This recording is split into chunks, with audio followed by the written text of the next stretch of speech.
go, and after that I was starting my coding now. So I've forgotten everything. I just remembered the basic topics and all. Hello guys, welcome back to my channel. So I'm here again with you with yet another video. And as you all know that I just gave a Google interview and I've made a video on whole detailed process of what all were the rounds, what was the format of an interview, and a lot more I've shared in that, some tips and tricks also on how you can crack this. So if you haven't watched that video, I will link that in the description box. Just go and have a look at it. So today we'll be talking about how I prepared for that interview and how you can also leverage with that. I really hope it will help you and motivate you in your preparation journey, and you're also able to crack your dream company. So without wasting any time, let's get started.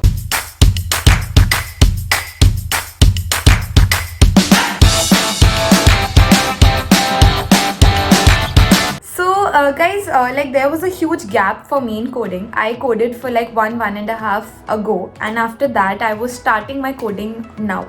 So I've forgotten everything. I just remembered the basic topics and all.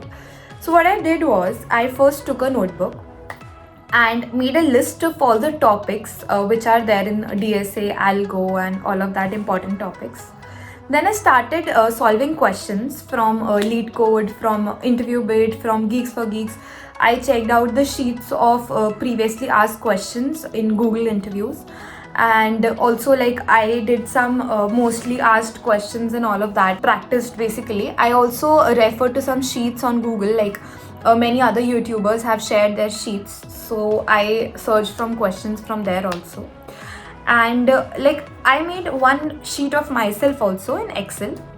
So whatever questions I did in it is from any platform or these sheets, I used to make a sheet and I used to add those questions there. So you can make your own sheet, you can just add your questions there. And like I did 10 questions per, like it depended on the category, so I tried to cover all the categories of a little more difficulty.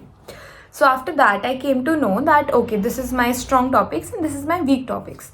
So on my weak topics, then I did more questions and I invested more of my time. I tried different type of one approach I did. So then on that same approach, I tried various other questions like this I did.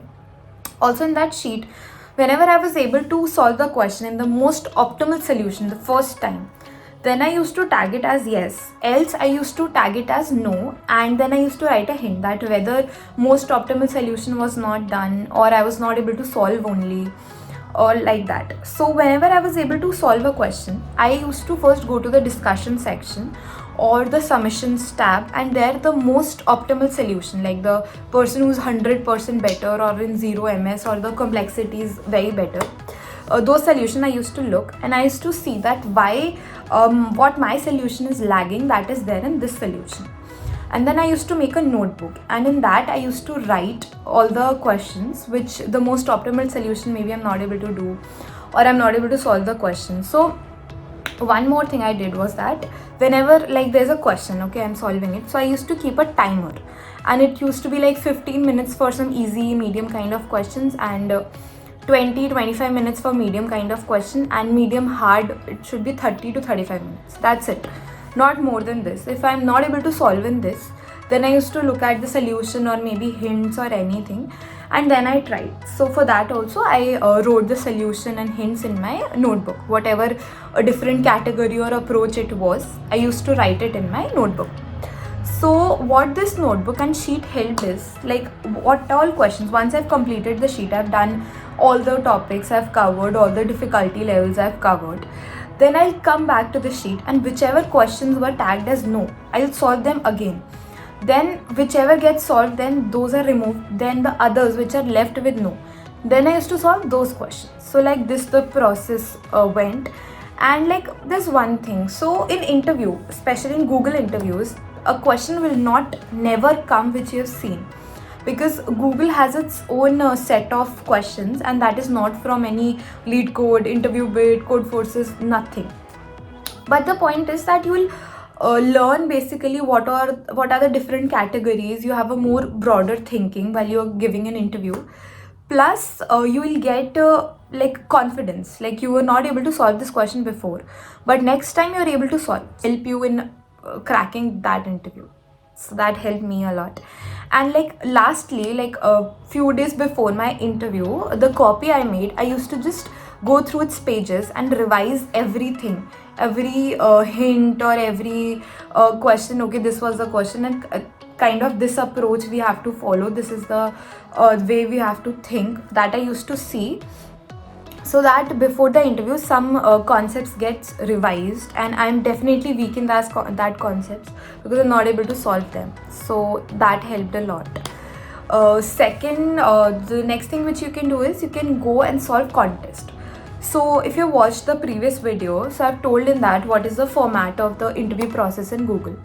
So in Google, speed and accuracy is very, very important.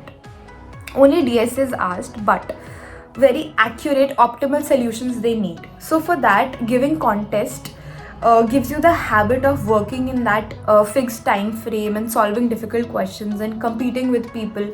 So it helps a lot. Plus the level of questions is very, very good in lead code contest. So there are two contests, if you might know. One is weekly and one is bi-weekly.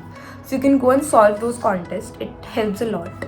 So the next thing is that some of you people ask the full-time job, how do you prepare for these interviews and all. So for that, guys, I would say that we have some time in the morning and some time in the evening, so you can leverage that time, and your bonus is your weekends and public holidays. Then you have to give a lot of time.